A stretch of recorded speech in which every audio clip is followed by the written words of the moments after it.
President Bola Tinubu yesterday inaugurated 3 critical gas projects in Delta and Imo states, pledging to reverse Nigeria's overdependence on petrol and diesel to more efficient natural gas resources. The president spoke virtually at the commissioning of the expansion of the Ashtavinayak Hydrocarbon Limited gas processing plant in Kwale, Delta State, the Asa North Ohaji Annual gas processing plant in Ohaji, Egbema, and the 23.3 kilometers Anno to Obiafu Obrikom Oben custody transfer metering station gas pipeline projects.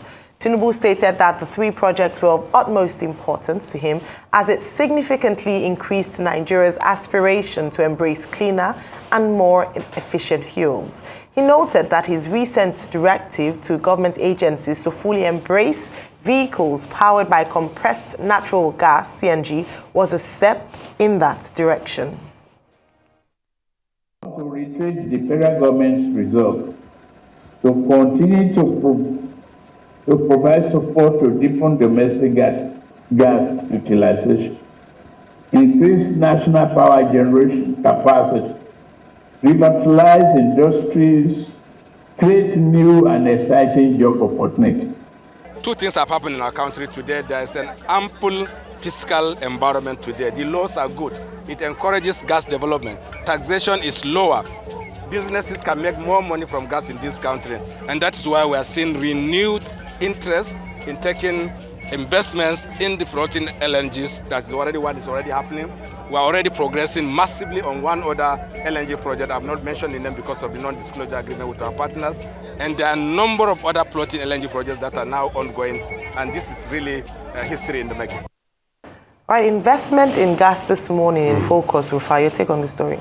I mean, very good one, Ayo. And kudos to the government as regards this. I mean, these are 3 gas projects, OB3 and a couple of other gas projects that will help also push in, that much needed gas we need into the system. And the president was saying in relation to his gas initiative where at first there was a presidential initiative on gas that was launched last year that we've not seen too much of.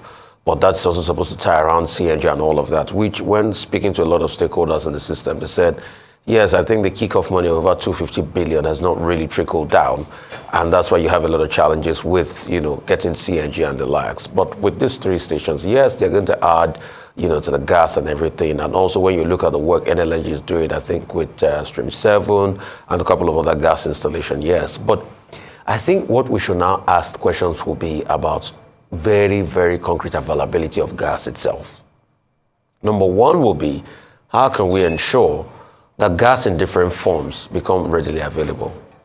We're seeing even challenges with the shortage of gas to be able to provide electricity. We say we have gas in abundance, we're flaring gas, we're doing all sorts. But to provide electricity is always problematic.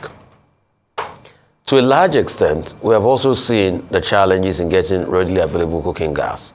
Hence, we've seen a surge in the price. You remember when we went through the debacle of the tax being paid on gas, or people saying, oh, they should remove the tax. I think at some point the government finally did pull out the taxes on that to be able to cushion the effect on gas. Then we are seeing that problem also skyrocket. And then thirdly, we are seeing new forms of gas, like gas powering our cars with CNG and things like that. But we're also seeing little trickle-down availability, but probably apart from states like Edo, where Edo, for some reason, have just embraced a lot of this CNG, and you have more availability of CNG stations. Getting CNG stations pervasively in most parts of the country is also problematic. I mean, when you look at places like even the island and other parts of Lagos, probably, okay, maybe NIPCO in Apapa or NIPCO out of town. So we need to be able to do more as regards this. And this is a right step in the right direction. But the question should be sustainable gas projects. And also, what about projects like the AKK? How can we ramp that up also in place? How can we also ensure that that presidential initiative that was going to, trap gas that was being put out in various,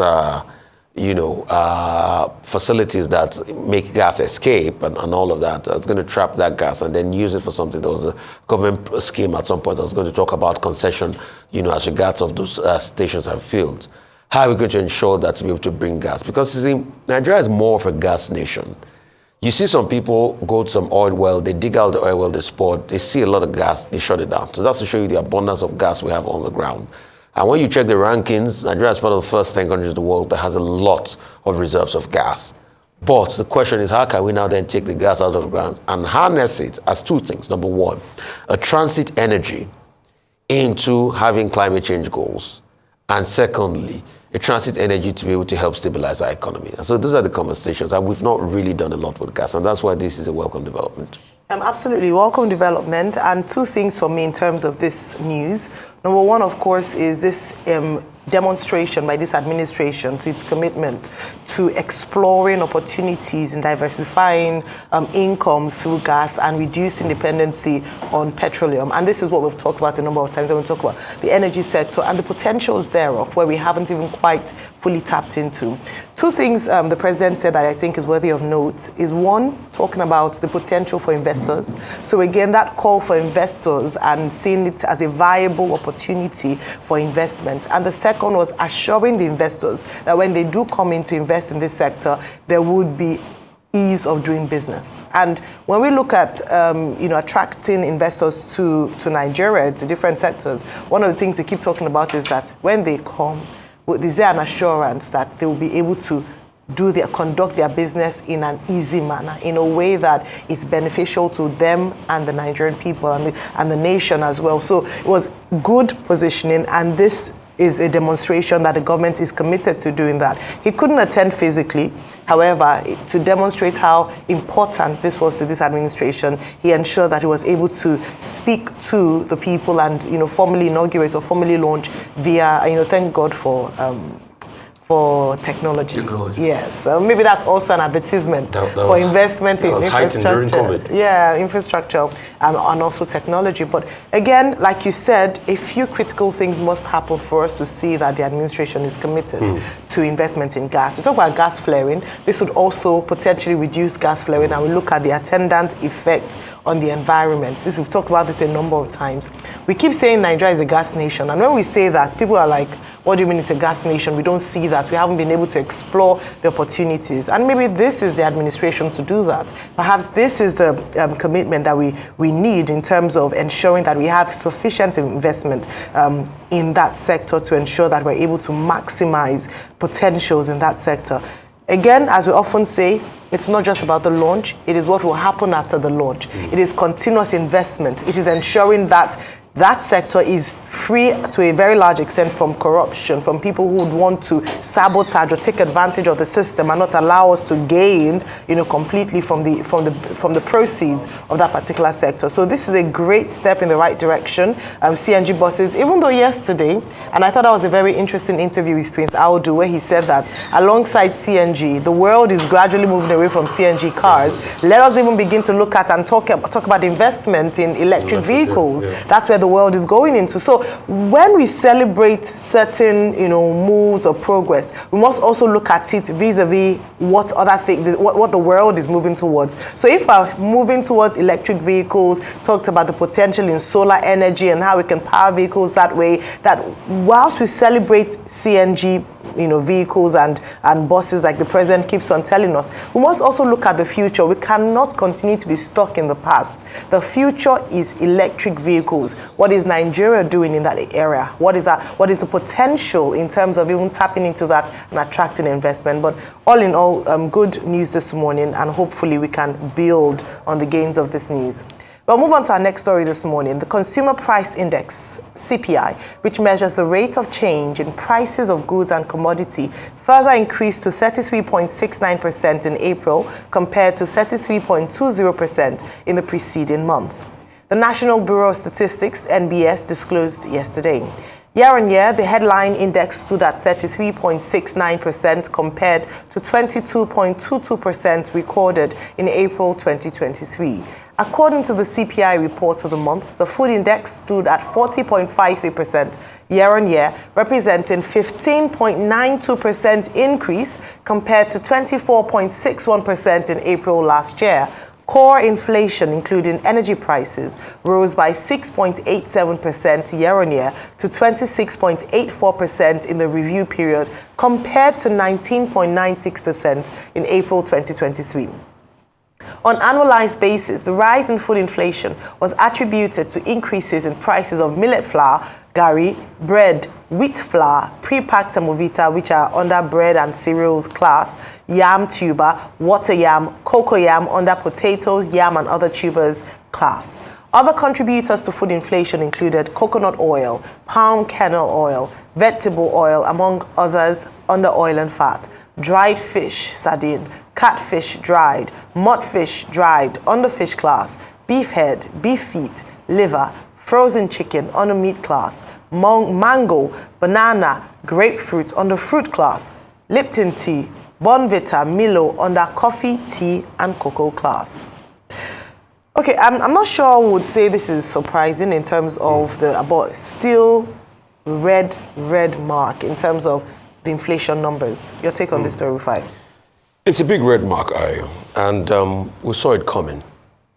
Some people are jubilating that, when you check food inflation, it didn't rise like it rose in the last month. But that's not good enough sign. It still shows you that you're not out of the woods here as regards inflation. And the difference is just that the level at which it did rise last month, it didn't rise that much this month, but it still rose. There are some states that are big indicators of inflation numbers, like Kogi and the likes. And when you check the Bauchi and the likes, when you check the empirical stats, it's very shocking. Because when you check year-on-year numbers, about 26% food inflation last year. Now it's over 40%, going to about 44.53%. Last month it was, I think, 40.01%. And when you check the indicators, what are the things that bump up the price? Number one, agricultural produce. Farm gate price keeps going up. Why? Insecurity, legacy issues, logistics, taking those foods down south. When you look at the tubers, most of the tubers are grown up north, taking them down south. Tomato, big problem, taking them down south. You're having high inflation numbers because of the logistics. When are we going to solve the problem of insecurity? When are we going to solve the problem of rail? Most of the foods are not cultivated down south here. Most of the cultivation goes up north. That's why you see tubers and everything spike in price. Also, prepacked foods like semolina and things like that. Look at the story recently that talk about the fact that manufacturers spent like 290 billion on energy cost. Increase in energy cost feeds into increase in prepacked food. Also, fruits. Most of the orchards, most of the fruits, transportation of most of these fruit items and all of that, from the rural areas to the urban area is also problematic because of what? The cost of transportation. Yeah. This month alone, the average price of energy shot up to about 700 mark. Last year, as I said last year, when you check the average price of energy, it was about 280 something. But this year is over the 600 mark. The cost of getting a balanced diet of food, and everything seeps together. I'm just trying to create a tedious link. Yeah. The cost of getting a balanced diet of food as of last month was 983 naira. And that's why when you see federal government now saying 48,000 naira or no deal, then you wonder, no, government is not being, I think that's been disingenuous. I must say the least. We're saying here we'll berate labor for 615,000. We are saying at least 100,000 will cut the checks. Edo is paying 70,000. You government are saying 48,000. Organized private sector is saying 54,000. It's not possible. Because if an average home is taking 983 naira to get balanced diet, it's rated by 3 square meals a day. You can see the numbers there. So you want to continue to keep people in poverty and impoverish them when the inflation numbers keep going on. It's not nice. Look at the cost of gas, for instance, energy. For, I think, 12 kilograms of gas, it's rating up to 15K. Or even more than that. Look at those costs. So this is a major cost. Look at the cost of kerosene per liter. Not what it used to be before. Look at the cost of diesel. Well close to or over the 1,000 mark. Despite the announcement said that some people were going to sell theirs at 960 and everything, it is still cut out. So there's also a fuel component to it. A non-volatile component and the volatile component. Another component that was said in that report, Ayo, is the real estate cost. Yes. Rents. Rentals. Yeah. Really debilitating. Rental of transportation, rental of homes. Yeah. So with all of these factors, egregiously breathing down on the neck of Nigerians, stifling them, asphyxiating their lungs and taking oxygen out of their lungs in a style that is akin to the man in America that was on the floor screaming, "I can't breathe," George Floyd, in a George Floydian style, then you are still having cost of rent going up and things like that, and everybody's bopping up cost. So inflation has come to destroy. And you know the greatest tax, poverty, that leads to poverty in the country is inflation tax.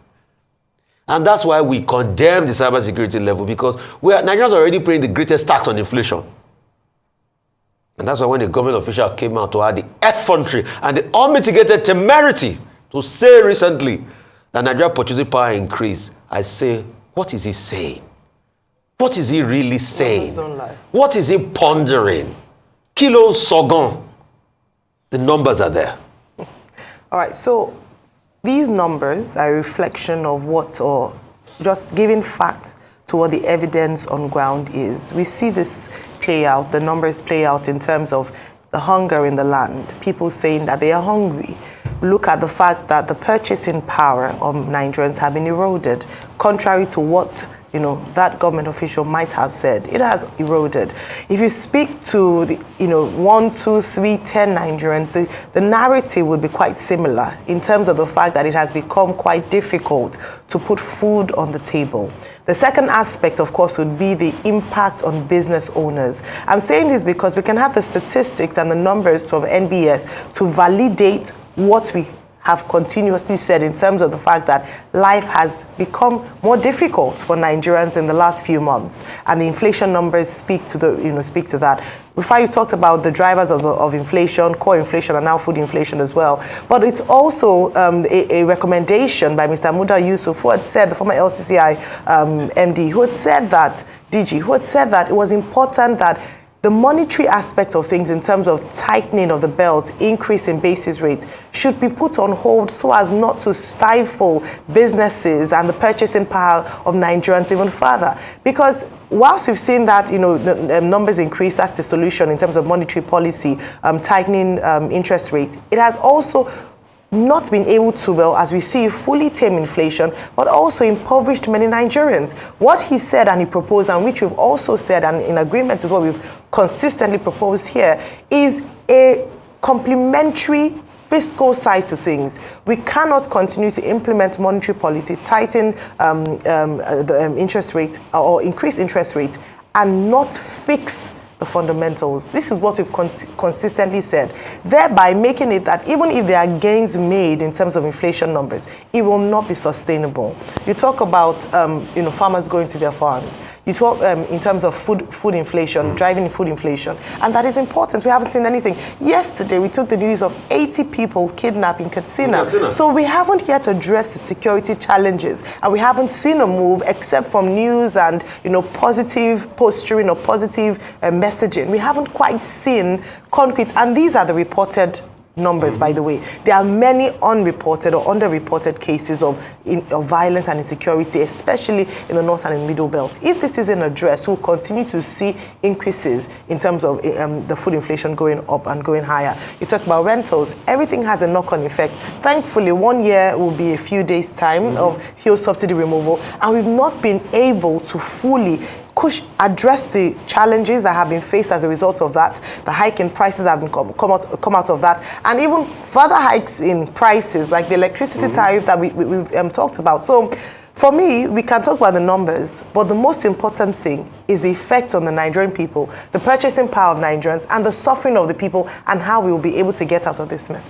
In terms of interventions, maybe the CBN would say that the gains made month on month is indication that they're in the right direction. But you might say that the gains from the Naira, strengthening of the Naira, might also affect next month's numbers, because where we had gains, towards that last month, it's gone back to 1,400, 1,500, it's continued to weaken. So, when we look at the different variables, it's important to, again, make the argument and the case for the fact that if we introduce monetary policy, no matter how great they are, if the attendant fiscal policy or side-by-side fiscal policy isn't attended to, then we'll continue to see numbers yo-yo. We'll have temporary gains, but not sustainable, because it has to be robust response to the economic challenges that we see ourselves with. I have the empirical facts, and I'm going to give you the numbers.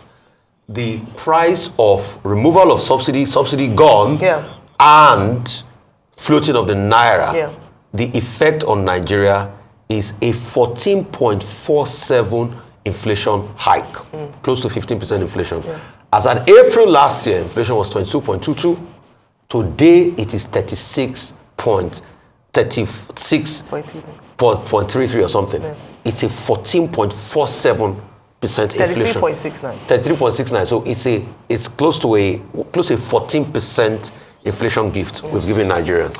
All right, well, we'll move on to our next story very quickly this morning. Field-Based Services Limited, a Nigerian company that specializes in the use of digital technologies to deliver and develop engineering solutions in the maritime, oil and gas industries, plus other businesses, has held an interactive session in Lagos. The firm, which is also the official resellers of Starlink for enterprise customers, organized a forum on powering connectivity in an evolving critical sector in Nigeria. Arise correspondent Niyi Oyelowo has more. Field-based services focused company with ambition to become a regional leader in the provision of digital and electronic technology solutions to the maritime and industrial government segments and beyond. We're here to foster the conversation around the future of connectivity, and we're presenting a platform for some of our technology partners and some of our customers, as well as other stakeholders in the industry, to have the conversation around how they can provide reliable connectivity for their businesses. Reliable connectivity is a focal point of Field-Based, which goes beyond the maritime sector, but covers a large business landscape.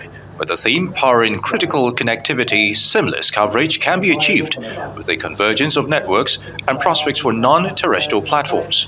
We are a maritime engineering company and at the same time an internet service provider.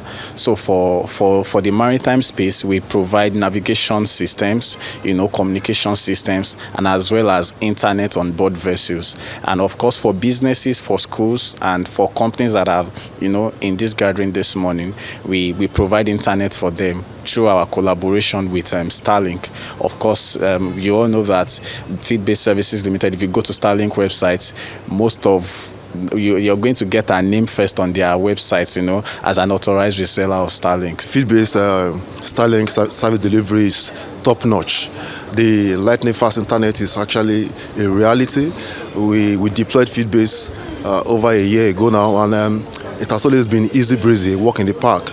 Our crew, they prefer to use Starlink to other internet because of the speed and the reliability. So 100% top-notch and on point for me when it comes to Field-based Starlink internet services.